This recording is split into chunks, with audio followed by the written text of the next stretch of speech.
As the decade began, a pandemic-weary nation said goodbye to the turmoil of 2020, eager to heal itself, and even more eager to see four heroes reunite. This year, it was the Music City that sang the tunes of their legendary exploits. This is a story of 4 days of beer drinking. It's a story of champions, eager to capture MVP on the biggest stage. And above all, it's a story about men, great men, whose nights set the records, whose days were mostly spent watching reality TV in hotel rooms, and whose magic made the memories that will forever be remembered as the great Nashville comeback.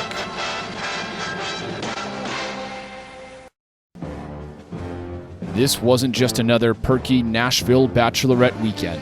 When the boys rolled into town, there was business to settle, especially for Flip, who was determined to make it a comeback year after being a COVID opt-out in 2020, a controversial decision. It was like Jordan playing baseball. He just doesn't want to be there. We weren't mad, but we understood. Who wrote that? I didn't write that. We were mad, disappointed. Yeah, they were saying all the right things, sure. But one time, I was on the phone with Jeff, and he says to me, I'll never forget it.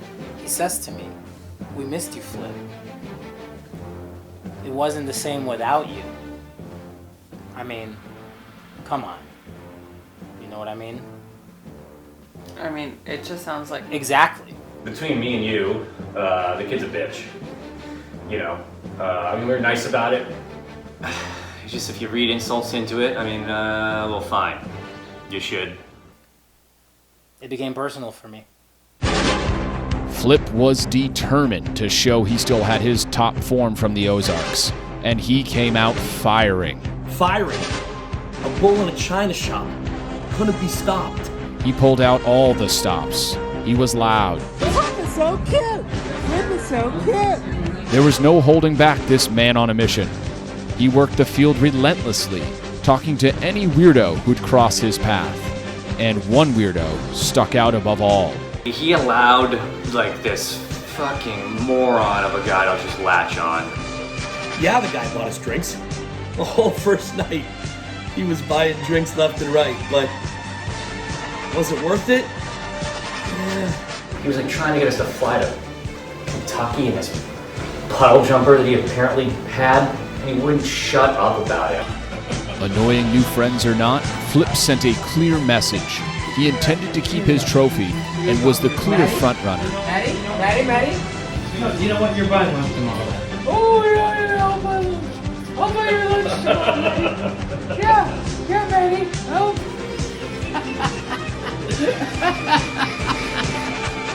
His lead was so large, he even started to get cocky. I am MVP. I want you to know, I am MVP. I am MVP.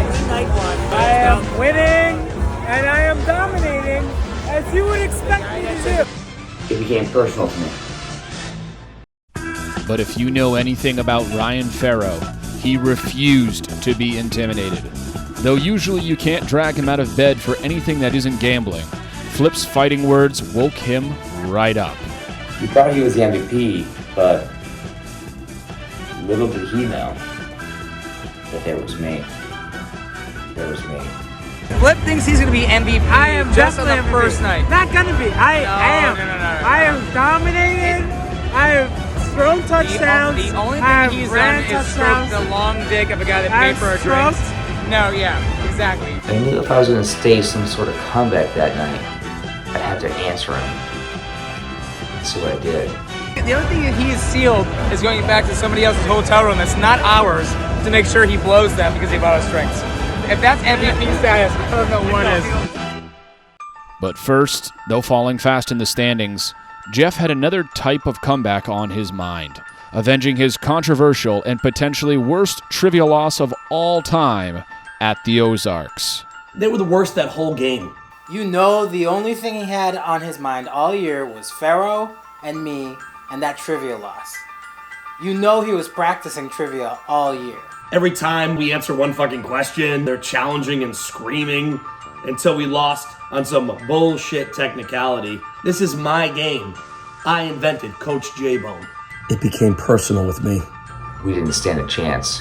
He may have been a long shot for MVP, but Jeff made sure him and Maddie reclaimed their spot as the champions of trivia in a route that not even the best country blues could soften for Flip and Pharaoh. Given this embarrassment, Flip and Ryan temporarily went back to their roots as lifelong allies in order to regain their pride on the golf course. But it wouldn't be easy.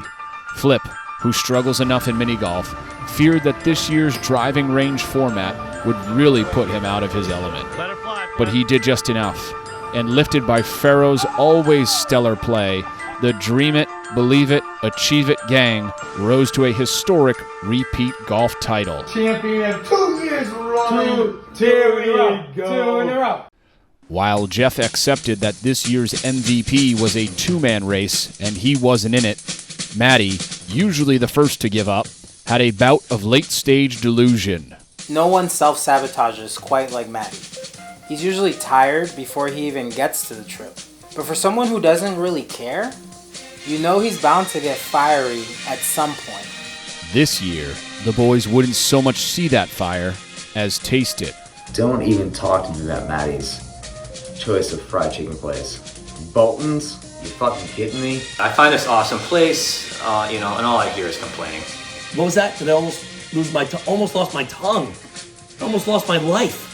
I think he was trying to kill us. I kind of liked it. It's the one thing that I want to do, all weekend. And it's just a joke that I have to do with that every year. Bolton's? You should never run on TV. Did it become personal to me? No. Why would it become personal? All this MVP shit, it doesn't matter to me anymore. I just want a fucking vacation. After a couple of years of being a great competitor, you could say Maddie made a comeback too. A comeback down to being the old, whiny, angry, mad Mountain Milwaukee Matt.